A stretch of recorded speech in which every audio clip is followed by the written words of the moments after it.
O yaptı. Gösteriyorum. Aynı kağıtlar 5-6 kere karşınıza çıkacak. Tut Umut.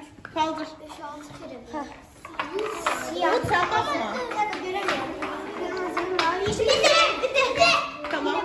Bitti. Yeşil. Bitti.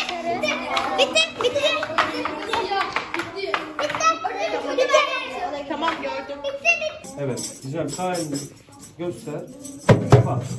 Çek. Durma.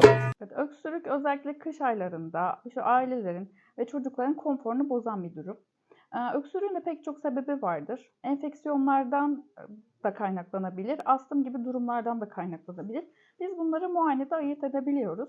Ailelerin dikkat etmesi gereken bir öksürük olduğunda, bir enfeksiyon durumunda bu öksürükler aslında 2-4 haftaya kadar uzayabiliyor. Çocuk sağlığında, çocuk hastalıklarında biz öksürük kesici ilaç gibi bir şey kullanmıyoruz. Genelde rahatlatıcı tedaviler veriyoruz.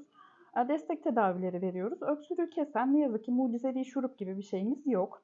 Öksürük aynı zamanda bir savunma mekanizması olduğu için çocukların sekresyonlarını atabilmesini de sağlıyor. Öksürük için rahatlatıcı tedaviler veriyoruz. Bunun için aileler aslında bitkisel olarak zencefil, baldan da fayda görebilirler. Yalnız dikkat edilmesi gereken bir durumda 1 yaş altında bal önermiyoruz, kullanmıyoruz. Onun dışında ılık su, tavuk suyu çorbası, öksürüğü kestiğine dair çalışmaların yapıldığı, kanıtlandığı besinlerdir. Bunları çocuklarına verebilirler. Öksürükle ilgili bir diğer aileleri rahatsız eden durum da gece öksürüğü. Gece öksürüğün de yine pek çok sebebi vardır. Geniz akıntısı olabilir. Özellikle yattığı zaman öksürüğe sebep oluyor. Bunun için burun yıkama, burun temizliği önemli. Onun dışında böyle eforla işte koştuğunda, yürüdüğünde artan bir öksürük olduğunda, yorulduğunda öksürük arttığında, gece öksürüğü, sabaha karşı öksürük olan durumlarda işte biz daha çok böyle astım, alerjik öksürük düşünüyoruz. Yine bu tarz durumlarda da bir çocuk hekimi tarafından muayene edilip ona göre ilaç tedavileri düzenlenmeli. Ya da öksürüğün sebeplerinden biri reflü de olabilir.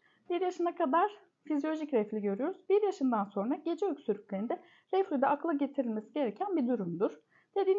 Dediğim gibi çocukta bir öksürük olduğu durumda mutlaka bir çocuk hekimi tarafından muayene edilmelidir.